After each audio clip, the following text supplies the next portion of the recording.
Beyond the Gates time, let's get into it. So the cousins are back to being on good terms, and Ashley walks in with Grayson, and Kat notices Ashley and Grayson kissing, and Chelsea was saying, see, a break could be good, and she is talking about Tomas and Kat, but Kat refutes that. Tomas is just in Puerto Rico visiting family, and once he's back, things will be back on track. Yeah, right. How much you want to bet he's not coming back? That would be great. Martin has stopped by the estate once again unannounced. He did not learn when Vernon and Anita were, and he almost walked in on it. But he's there to visit Gran, but she is wrapping up her first radiation visit, I think, and then she comes in the door. Vernon's not expecting her, so let's see what she says about this. Vanessa joins Danny and Nicole at Uptown. They are celebrating cracking Leslie's face yesterday with the news that Ted is in love with Shanice. And then we see Leslie barging into Ted's office. I can't wait. Leslie is beside herself. She is like, you're about to make the same foolish mistake that you did the last time. Nursing is not me. She does not like that spark like I do. And Ted's like, you know what? I could call you crazy, but I'm not going to do that. Let's sit down and have a conversation, because Ted is like, what on earth? Leslie is certifiable, y'all. Like, I don't want to be in love with a man that bad, ever. So Kyle and Andre walk into the country club, and Vanessa summons them over, and they're all talking about how Kyle's son is now going to be working at Phoenix Street Clinic, and yay for nepotism. The same theme carries over to Uptown when Deanna walks in with her stray Noah, who is Kyle's son, as they are on their day, and she's like, how did a musician get a job at a free clinic? And he says connections. Again, more nepotism. So Smitty's article on this impaler case is getting national recognition, and Jacob is congratulating him on that. And Smitty's also included a tip line just in case they get any more leads on the impaler case. But Jacob lets Smitty know that Elon is not too keen on them still working on this, and how Elon wants Jacob to walk away from this case. But Jacob said, my bestie died behind this, so no. And then Anita is back home. As I mentioned earlier, her radiation only took 15 minutes, and she is ready to party. Apparently, she wants the whole fam bam summoned to some place, okay?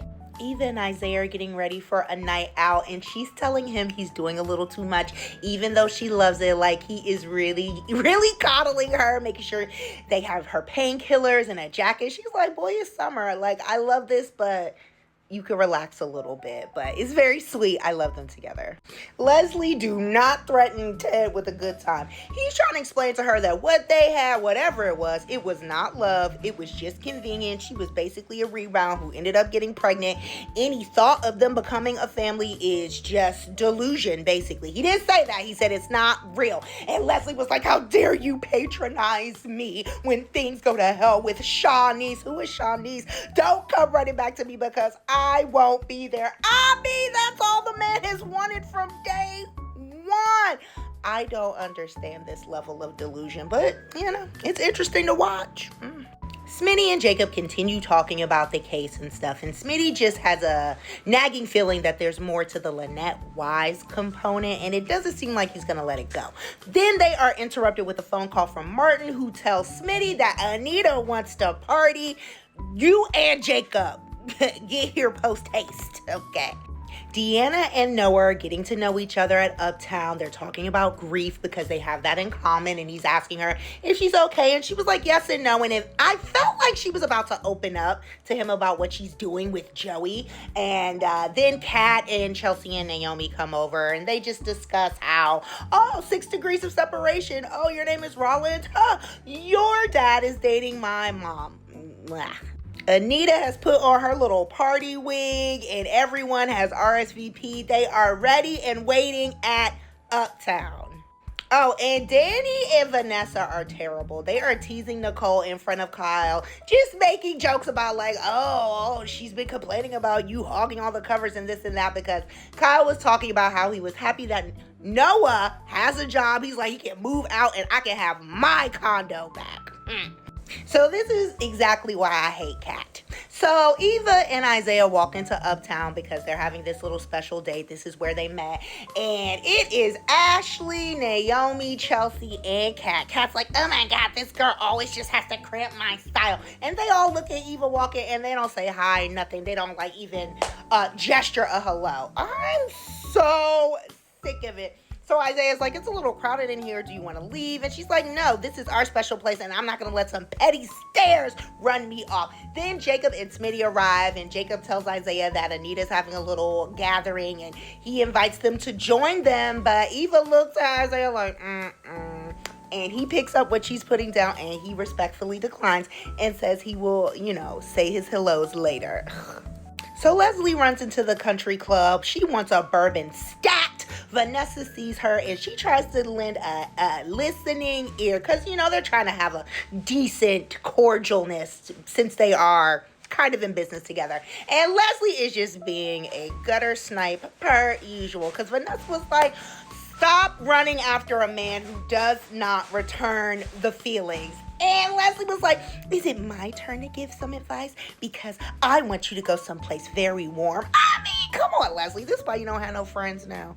Everyone is gathering at Uptown for this event, and Kyle sees Deanna and Noah together, and he asks Nicole, he's like, give it to me straight. Should I be concerned that Deanna is with Noah? Because Kyle did not forget that outburst the last time in Uptown, and Deanna keeps talking about it tonight as well.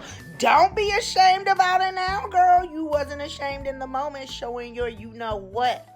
Then Kat just takes it upon herself to tell Nicole, heads up, Eva's here, so her mom might not be too far behind. And Nicole's like, I already put Leslie in her place tonight once. I would love to do it again. And Kat said, period. I hate that girl so much.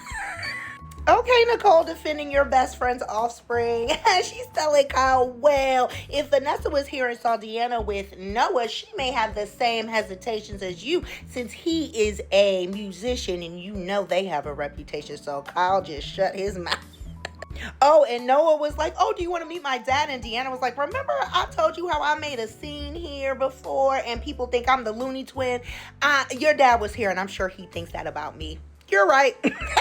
So Noah is fangirling out over Anita and Nicole takes him over to meet with her and he's like, mind blown. He's a huge fan. Love that. And Danny is having a mature adult moment. She apologizes to Naomi basically for her tantrum and outburst. She said while she doesn't understand it, she will support her daughter and it is her decision. Good job, Danny.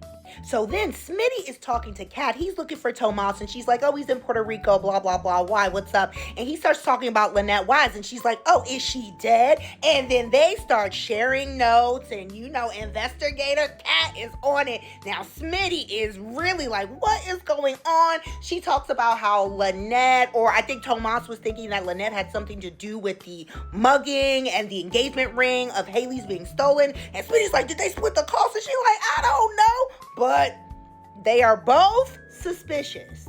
Ashley officially claims Grayson as her boyfriend and he clearly claims her as his girlfriend. So she and Andre are catching up and Andre's happy for Ashley and Ashley is happy for Andre. Okay, leave it at that, please.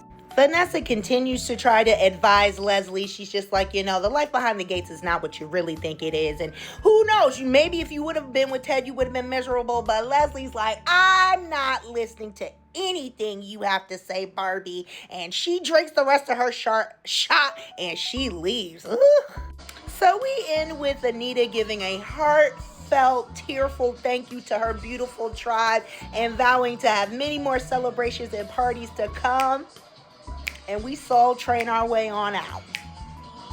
While the outsiders are in the background. Even Jacob wasn't up there at first, which I don't get, but whatever. But until tomorrow.